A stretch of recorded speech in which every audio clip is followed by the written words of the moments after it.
के एचसीएफ और एलसीएम ज्ञात कीजिए तथा इसकी जांच कीजिए कि दो संख्याओं का गुणनफल एचसीएफ दो संख्या का गुणनफल बराबर एचसीएफ गुने एलसीएम है। मतलब हमें जांच करने सबसे पहले चीज किसको निकालना है, हमें एलसीएम और एचसीएफ निकालना है और निकालने के बाद फिर जो संबंध था उस संबंध को जांच भी करना है, संबंध की सत्यता की जांच करना है, संबंध को सही दिखाना है क्वेश्चन पूरा। ठीक है, तो आइए देखते हैं क्या है क्वेश्चन। तो क्वेश्चन है 26 और 91 26 और निकालने का हमें क्या करना है, एलसीएम और एचसीएफ निकालना है और निकालने के बाद इसको जांच भी करना है इसके द्वारा। ठीक है, चलिए तो निकालते हैं। तो सबसे पहले क्या करते हैं, इसका प्राइम फैक्टर करते हैं, अभाज्य गुणनफल करते हैं 26 का, तो कितने से होगा 2 से यूनिट प्लस 6 से 2 से डिविजिबल है 13 भाग में फिर 13 से 1 ठीक है। अब फिर आगे किसका 91 का, अब फिर ये कितना से होगा, तो इसको करते हैं 7 से 7 1 7 और फिर हो जाएगा 7 3 13 से फिर 13 से ठीक है। अब आते हैं तो लिखते हैं 26 का क्या है प्राइम फैक्टर 2 13 1 और 91 का कितना आया है 7 13 1। अब चलिए एलसीएम एलसीएम के लिए क्या करते हैं, तो एलसीएम के लिए जो भी दिया रहता है, जो भी संख्याएं दी गई होती है, एचसीएफ जब इसे निकालेंगे तो देख रहे हैं इसमें क्या कॉमन है, यहाँ पे देखेंगे 13 13 दोनों में कॉमन है और 1 1 दोनों में कॉमन है। तो एचसीएफ क्या हो जाएगा, तो सब में कॉमन होता है वही क्या होता है हमारा एचसीएफ। तो क्या हो गया इसमें 13 है और 1 है, तो मल्टीप्लाई करेंगे तो फिर कितना आ जाएगा 13 ठीक है। तो ये क्या हो गया हमारा एचसीएफ। अब एलसीएम निकालना है, तो एलसीएम के लिए क्या करेंगे,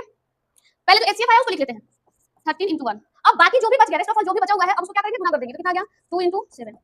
अब सबको गुना करने के बाद क्या करेंगे लिख देंगे, तो करेंगे 13 26 26 में कितना से करना है 7 से 7 42 और फिर आ जाएगा 4 और फिर 7 14 14 4 18 182 और ये क्या हो गया हमारा एलसीएम। तो एचसीएफ आ गया 13 और एलसीएम आ गया 182। अब हमें क्या करना है जांच भी करना है, तो अब आते हैं यहाँ पे जांच into B equal to LCM into HCF, यही था।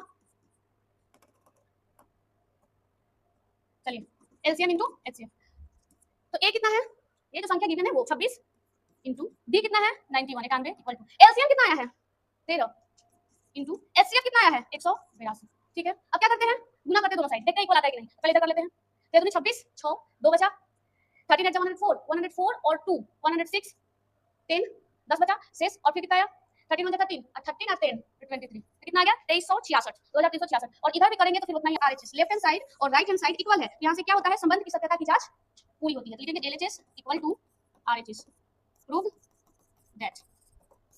तो आई थिंक ये क्वेश्चन समझ में आया होगा, तो बढ़ते हैं।